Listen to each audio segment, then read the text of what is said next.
बिस्मिल्लाहिर्रहमानिर्रहीम। अस्सलाम वालेकुम दोस्तों, उम्मीद करता हूँ आप सब खैरियत से होंगे। तो आज मैं आपको बताने जा रहा हूँ कि आप लोग अपने घर में मुर्गियाँ पाल कर उनसे मैक्सिमम प्रोडक्शन किस तरह ले सकते हैं। पिछले तकरीबन 4 साल से मैंने मुर्गियाँ अपने घर की छत पर रखी हुई हैं और मैं उनसे भरपूर अंडे ले रहा हूँ। अंडा जैसे कि आपको पता है कि हर घर में नाश्ते में पसंद किया जाता है, खुशी से बनाया और खाया जाता है। तो आज हम इसी टॉपिक पर बात करेंगे कि आप लोग कौन सी मुर्गियां लें, किस एज की मुर्गियां लें जिनसे आप उनसे मैक्सिमम प्रोडक्शन ले सकें। तो वीडियो को शुरू करते हैं। बिस्मिल्लाहिर्रहमानिर्रहीम। अल्लाहुम्मा सल्ली अला मुहम्मद व अला आलि मुहम्मद कमा सल्लैता अला इब्राहीम व अला आलि इब्राहीम इन्नका हमीदुम मजीद। अल्लाहुम्मा बारिक अला मुहम्मद व अला आलि मुहम्मद कमा बारकता अला इब्राहीम व अला आलि इब्राहीम इन्नका हमीदुम मजीद। तो दोस्तों, अगर ब्रीड पर बात करें तो आपको जो ब्रीड लेनी है वो लेनी है देसी मिस्री। मिस्री ब्रीड जो है वो आपको कीमत के हिसाब से सबसे कम कीमत में मिलती है और अंडों के हिसाब से ये माशाल्लाह अच्छी अंडों की प्रोडक्शन देती है। मेरे पास इन्होंने साल के तकरीबन 150 से 200 अंडे जो है वो एक मुर्गी ने डिलीवर किए हैं। तो अच्छी एवरेज है इनकी। बाकी ब्रीड्स की तरफ भी आप जा सकते हैं, लेकिन वो ब्रीड मेरे ख़्याल में एक तो मिलती ज़रा मुश्किल से हैं और दूसरी बात ये है कि उनकी प्राइस भी थोड़ी ज़्यादा होती है। तो आप लोग देसी मिस्री जो चूज़े होते हैं उनकी तरफ, मुर्गियों की तरफ आप लोग जा सकते हैं। इनकी प्रोडक्शन भी अच्छी है और कीमत में भी ये आपको मुनासिब कीमत में मिल जाती हैं। तो एक किस्म तो ये हो सकती है कि आप लोग इस तरह की एक असील मुर्गी या देसी मुर्गी ख़रीदें और उसके नीचे कहीं से देसी अंडे, मिस्री अंडे ख़रीद कर उनके बच्चे निकलवाएं और फिर उनको आप जो है वो बड़ा करें और फिर उनसे प्रोडक्शन लें। ये मेरी नज़र में सबसे मुश्किल काम है। मैं ख़ुद भी इस पे तजर्बे करता रहता हूँ। इसका सिर्फ़ नुकसान ये है कि जो नया बंदा है वो इसको मैनेज करना उसके लिए बड़ा मुश्किल हो जाता है। इनकी फ़ीड और इनकी बीमारियों को कंट्रोल करना, इस तरह की 3-4 वजूहात हैं जिसकी वजह से ये काम मेरी नज़र में नए बंदे को नहीं करना चाहिए। हाँ, जो थोड़ा पुराना बंदा है, जो इस फ़ील्ड में जिसको एक एक्सपीरियंस हो चुका है, वो बेशक इस पर आ जाए और इसमें बेसिकली जो प्रॉफ़िट है वो आपका मैक्सिमम हो जाता है, क्योंकि आपकी ब्रीड जो है वो घर की हो जाती है। आपको पता है आपने अपने चूज़ों को क्या खिलाया है और बड़ा किया है, तो वो फिर ओरिजिनल देसी में आ जाते हैं जी।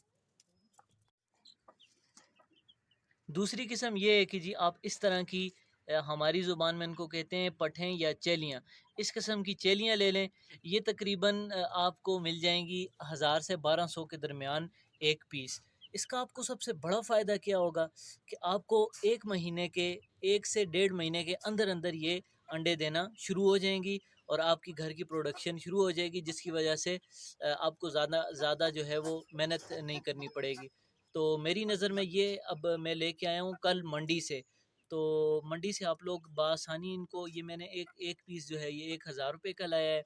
तो ये आप ईज़िली मंडी से 1000 तक का ख़रीद सकते हैं।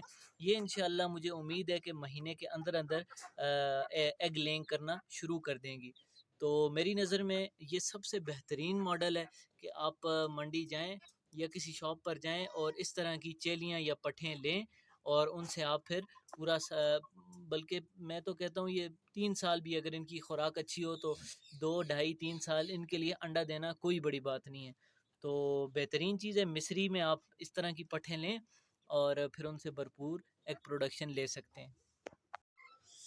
एक तो सूरत ये भी बन सकती है कि आप इस तरह की बड़ी मुर्गियां दें जो कि अंडे दे रही हों, लेकिन ये सबसे कॉस्टली और रिस्की मेरे ख्याल में हो जाता है। उसकी वजह ये है कि इस तरह की जो मुर्गियां आपको बाज़ार से मिलती हैं वो अपनी मैक्सिमम प्रोडक्शन दे चुकी होती हैं। ये तकरीबन अपने जो प्रोडक्शन होती है उसके लास्ट ईयर में ही होती हैं। ये आपके पास घर अगर ये अंडे दे भी रही हों तो ये आपके पास मैक्सिमम 6-7 महीने या मैक्सिमम 1 साल तक ये आपको प्रोडक्शन देंगी।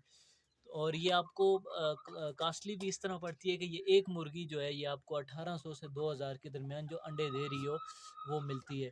तो ये मेरी तरफ से नॉट रिकमेंडेड है। लेकिन ये है कि अगर आप लोग अफोर्ड कर सकते हैं और अगर आपको फिल फॉर अगर अंडों की ज़रूरत है तो आप लोग इस तरह की मुर्गियां भी ख़रीद सकते हैं गारंटेड। अगले से गारंटी लेके कि ये अंडा दे रही हूँ। तो ये भी अच्छा ऑप्शन हो सकता है, लेकिन मेरी तरफ से नॉट रिकमेंडेड है अगर आप लॉन्ग टर्म के लिए मुर्गियाँ रखने का सोच रहे हैं तो।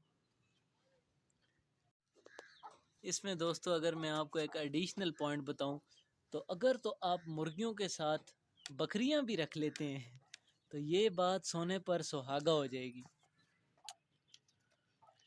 उसकी वजह ये है कि ये बकरियां जो हैं, ये जिस तरह आप देख सकते हैं कि अभी खुरलियों से ये खाते वक्त अक्सर जो है ये नीचे गिर जाती हैं चीज़ें, इनकी खुराक दाना जो है ये अक्सर नीचे गिर जाता है। तो ये जो नीचे गिरा हुआ दाना है ये भी आपका ज़ाया नहीं जाएगा, ये आपकी जो मुर्गियां हैं वो हंसी खुशी खा लेंगी। ये देखें आप नीचे गिरा हुआ है, तो ये फिर आपके लिए एक प्लस पॉइंट हो जाएगा।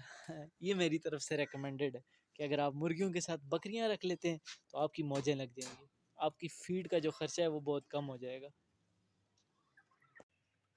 तो दोस्तों इस तरह की आप चेलियाँ ले सकते हैं जो कि आपको पैसों के हिसाब से भी मुनासिब मिल जाएंगी, और ये इंशाल्लाह आपके पास एक लंबे अरसे तक आपको प्रोडक्शन देंगी। तो आज की वीडियो यहाँ तक ही थी। उम्मीद करता हूँ आपको वीडियो पसंद आई होगी। अगर वीडियो पसंद आई है और अगर आप इसी तरह की वीडियोस मज़ीद देखना चाहते हैं तो वीडियो को लाइक और चैनल को सब्सक्राइब ज़रूर कीजिएगा। वीडियो देखने का बहुत शुक्रिया। जज़ाकल्लाह। अल्लाह हाफ़िज़।